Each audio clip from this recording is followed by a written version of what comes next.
শুক্রবার এক অনুষ্ঠানের মাধ্যমে ফটিকরায় বাজারে মৎস্য দপ্তরের উদ্যোগে নবনির্মিত মাছের শেড ও ফটিকরায় পঞ্চায়েতের উদ্যোগে নবনির্মিত বেকার শেডের উদ্বোধন করা হয়। এদিন ফিতা কেটে ও প্রদীপ প্রজ্বলনের মধ্য দিয়ে মাছের শেড ও বেকার শেডের দ্বার উদ্ঘাটন করেন ফটিকরায়ের বিধায়ক তথা রাজ্যের মৎস্য প্রাণী সম্পদ বিকাশ ও তপশিলি জাতি কল্যাণ দপ্তরের মন্ত্রী সুধাংশু দাস। অনুষ্ঠানে উপস্থিত ছিলেন কুমারঘাট পঞ্চায়েত সমিতির চেয়ারপারসন সুমতি দাস, ভাইস চেয়ারম্যান শঙ্কর দেব, ব্লকের ভিডিও ডক্টর সুদীপ ভৌমিক ও মৎস্য দপ্তরের উপ অধিকর্তা তারেন্দ্র দেববর্মা সহ আরো অনেকে।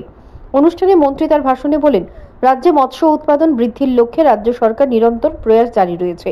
সেই দিশাতেই সরকার কাজ করছে। আপনারা 3 টাকা দিয়ে যদি একটি মাছের পোনা পুকুরে ফেলেন, সেটি আগামী 1 বছর পর 300 টাকায় বিক্রি করতে পারবেন।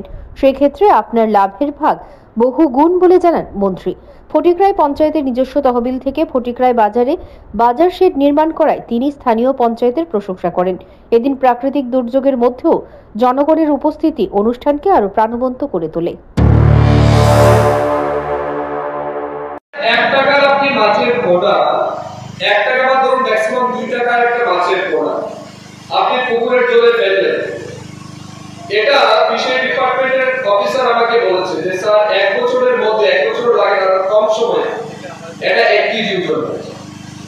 তো 2 টাকা, 3 টাকা, 1 টাকার যে মাছের পোনা তুমি ফেললে জলে, সেটা যদি 1 বছরে 1 কেজি ওজন হয়, তো 1 কেজি মাছের দাম কত?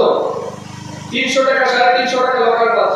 তো 300 টাকা যদি আমি ধরি, তাহলে ইনভেস্ট হচ্ছে 3 টাকা, বিক্রি হবে 300 টাকা। আমি বললাম খাদ্য দিলাম, আরো কিছু ওষুধ মেডিসিন দিলাম, আর 10 টাকা 20 টাকা খরচা হবে একটা মাছের পিছু। তাহলে কত টাকা আমার প্রফিট? কম ইনভেস্টে সবচেয়ে বেশি প্রফিট যেটা করা যায় সেটা হচ্ছে ফিশিং।